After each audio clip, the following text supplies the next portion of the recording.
गावावरून ववाळून टाकलेली जानी मोकार म्हैस तुमच्या लक्षातच आला असेल. तर तिचा जो गोड गैरसमज आहे ना, ती दूर करण्यासाठी आजचा व्हिडिओ आहे बरं का. तर तिनं वारंवार काय म्हणते की म्हणजे समजा जरांगे पाटलांवर घाणेरड्या शब्दात भाष्य करते, घाणेरड्या शब्दात बोलते. मग त्यावेळेला जर महिलेने उत्तरं दिले तर तिचं काय असतंय की त्या महिलेच्या चारित्र्यावर डाग लावायचे. मग आता हिचं चारित्र्य तर पूर्ण, हिचं कॅरेक्टर लॉस आहे, चारित्र्य लॉस आहे. हिचं काम कसं आहे माहिती आहे का, नवरा रातभर तडपतो आणि दुसरा येऊन मजा करून जातो. पैशावाल्यासाठी हिची खालची रिकामी आणि मग हिला वरचीला काय कमी, असं हिचं काम आहे. आता हिनं काय म्हणली की मी गाडी घेतली तेव्हा जरांगेचे लोक जळाले, हे केले. आत्ता मोबाईल घेतला, जरांगेचे लोक जळायला लागले. तुझ्यावर आम्ही जळावं एवढी तुझी लायकी आहे का? किंवा तुझं नाव घेऊन मोठं व्हावं एवढी तुझी लायकी आहे का? तुझं नाव घेण्याचं एक कारण की तू जरांगे पाटलांना घाणेरड्या शब्दात बोलती, आणि जरांगे पाटील हे आमच्या काळजाचा विषय आहे बरं का, पूर्ण मराठा समाजाच्या. तर त्यामुळं फक्त तू जरांगे पाटलांचं नाव घ्यायचं बंद कर. तुला कुत्रं बी मुतत नाही तुझ्या तोंडात येऊन. हा, जरांगे पाटलांचं नाव घेती म्हणून तुला लोक ओळखतात, आणि तुझ्या ओळखीनं आम्ही ओळख पाडावी एवढी तुझी लायकी नाही.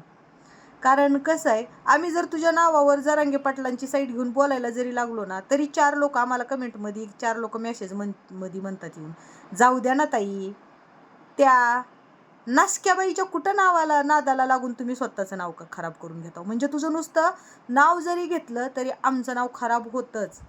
कारण तू काय एवढी लय VIP नाहीस, तू काय एवढी प्रसिद्ध नाहीस, तू काय पतिव्रता नाहीस, किंवा तू काय संसारिक बाई नाहीस की आम्ही तुझं नाव घ्यावं.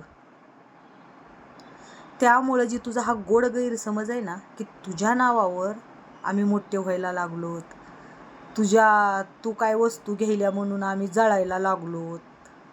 कारण तू वस्तू नाही, भारत देश विकत घेशील, त्याचं एकच कारण आहे, खालची रिकामी आणि वरचीला काय कमी. जर खालची रिकामी सोडली ना तर सगळं भरभरून येतं. तसं आम्ही रिकामं सोडून नाही कमवत, आम्ही आमच्या कष्टानं कमवतो. त्यामुळं आम्ही तुझी बराबरी कधी करीतच नाहीत, कारण आम्हाला हे असले घाणेरडे धंदे येत नाहीत. आम्ही मेहनतीचं कष्टाचं खातोय. त्यामुळं ना तुझा हा जो गोड गैरसमज आहे, आणि आम्ही तुझ्यावर बोलतो म्हणजे तू जरांगे पाटलांचा खाती ना, त्यामुळं बोलतोय फक्त.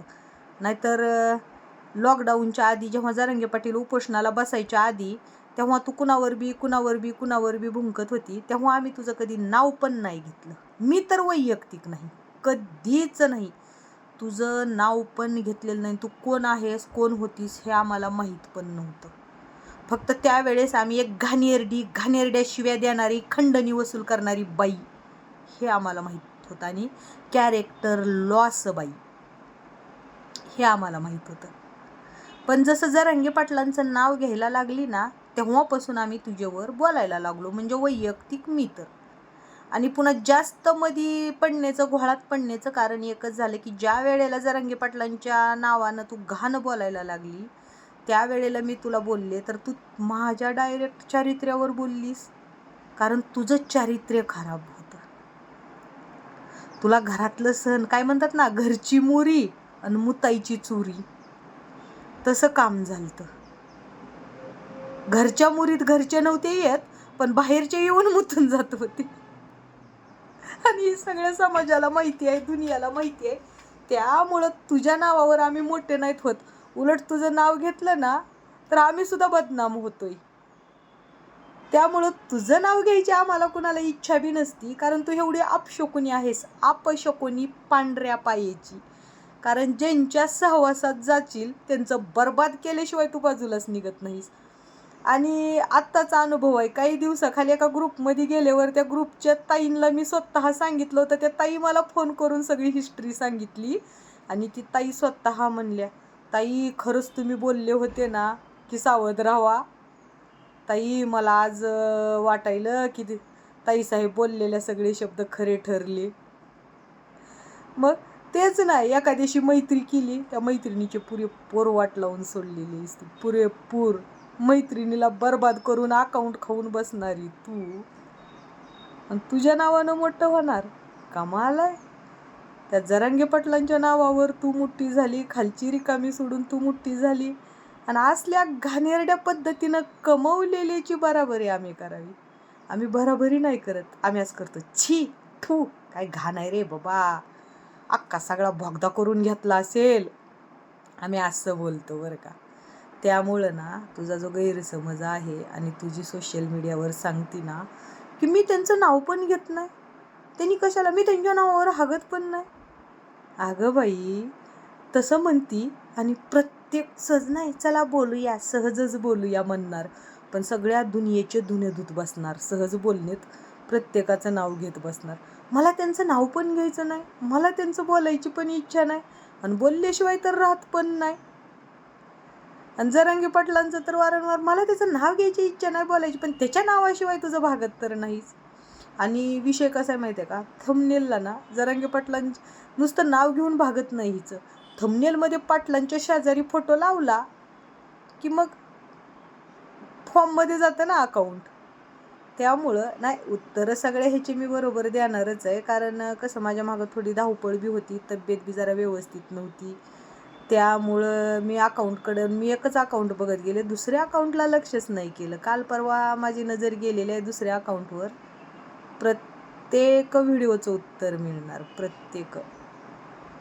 आणि एवढंच नाही हो, हिला मी ऑफिसला व्हिडिओ बनवते ना तो पण प्रॉब्लेम आलता. जसं की माझा मालक हिचा, नाही आता नको घाणेरड्या शब्दात बोलायला, मी तुझ्या मालकाला बोलते.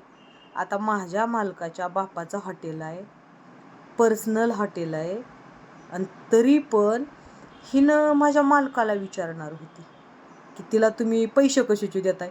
म्हणजे मालक तुझा नवरा आहे का? जर एखादी प्रॉपर्टी एखाद्या व्यक्तीच्या बापाची असेल, त्या व्यक्तीनं तिथं कामगार ठेवले, म्हणजे ही किती चुतिया बाई आहे, मूर्ख विचाराची. आता समजा मी माझ्या घरात जर घरकामाला बाई ठेवली, तर त्या बाईला बसून पगार द्यायचा का, झोपून द्यायचा का, कसा द्यायचा का, हा माझा वैयक्तिक प्रश्न असतो. हिला तो प्रॉब्लेम झाला. हिनं काय म्हणली माहिती आहे का, तुझा मालकाचा नंबर दे, जरा तिथं येऊन मी तुझ्या मालकाला विचारते की हिला पगार तुम्ही व्हिडिओ बनवायचे देताय का.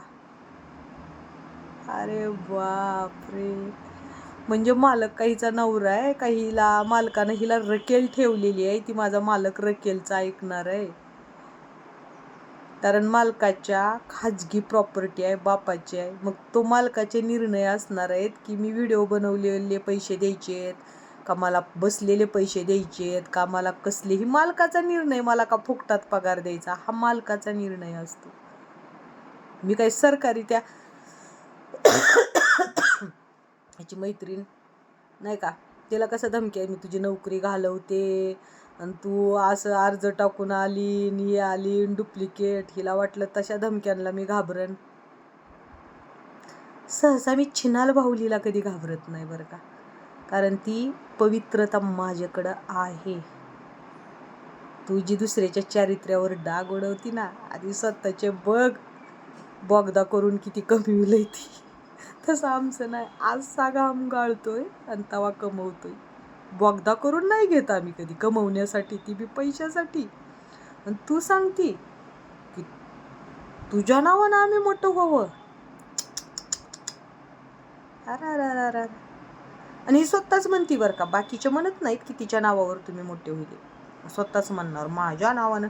आणि हिनं असे 5-50 फेक अकाउंट खोललेले आहेत, बाकीचे दुसरे कोण कमेंट करत नाहीत, ही स्वतःची यू कमेंट करते हिच्यावर काय बोललेला व्हिडिओ टाकला की. हिला म्हणजे आत्ता मला ह्या सगळ्या गोष्टी कळल्या, ज्या ग्रुपमध्ये आत्ता ती घुसली होती ना, त्या ताईने जरा फोन करून सगळं सविस्तर सांगितलं. आश्चर्य वाटलं.